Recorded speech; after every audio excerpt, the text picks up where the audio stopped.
Hi, this is Mark Gipple, a full-time real estate agent over 18 years. I got my friend Seth, a lender who's been doing it over 22 years. And today we're just talking about VA home loans. Seth, I want to know more insight on timelines, like who's eligible. Can you share anything that might help us? Yes, that's a great question because it's really different for different eras, right? So if you were a veteran during the Vietnam War, you've got different criteria.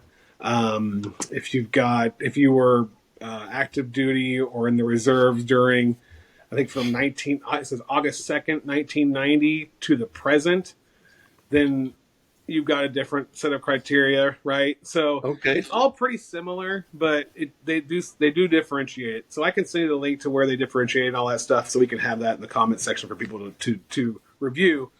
But overall, the easiest way to remember it is it's 6 years for a reservist or a Okay. National Guard. Okay, that's pretty standard.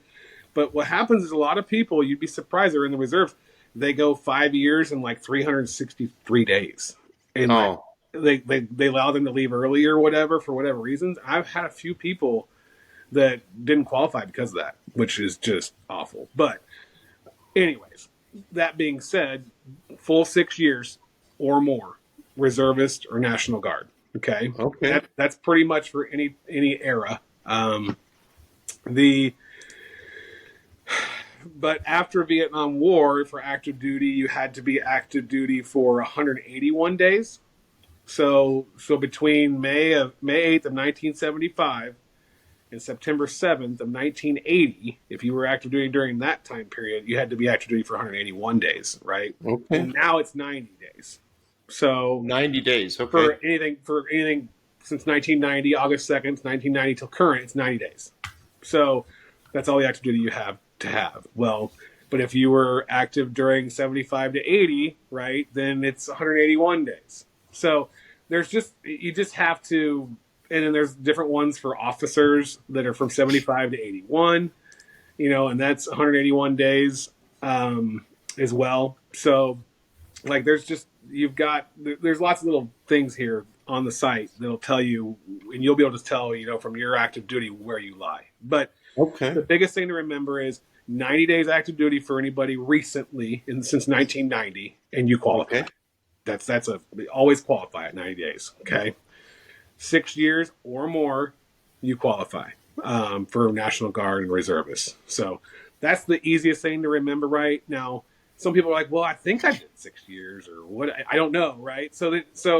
Well, that's we have to go get your point statement from your duty station, your last duty station. We have that's for reservists and National Guards. Okay, the point statement will tell us how many years, how many points you accrued, that kind of thing. Okay. DD 14 is a document. Okay, that's your discharge papers. Okay. If you were discharged honorably and you had 6 years on there or 90 days active duty on there, you qualify, right? There's a certain copy that they want of that. It's called member copy 4.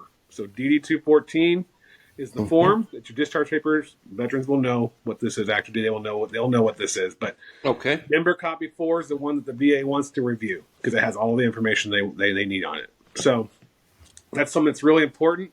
And a lot of people just keep one copy of their DD 214, right? I think the military gives them like 3 or 4 different copies. They think it's all the same. It's not. Member copy 4, if you're going to keep any of them, keep that one. So Okay. that will help you with the process of, if it doesn't pull your certificate of eligibility automatically through the computer system, right? If you have to go to the VA and say, hey, approve me for VA entitlement, well, you need to have that DD 214 or the point statement. Point statements can be hard to get if you are going back to your original duty station and it was 30 years ago. I'm telling you, I've had guys that just couldn't get them, and they didn't keep the records themselves, so they just couldn't get them, and there was just no way to verify. Mm. And it's just frustrating. So we all know the military and the government isn't great at keeping records. So keep your own records. If anything you get, keep it.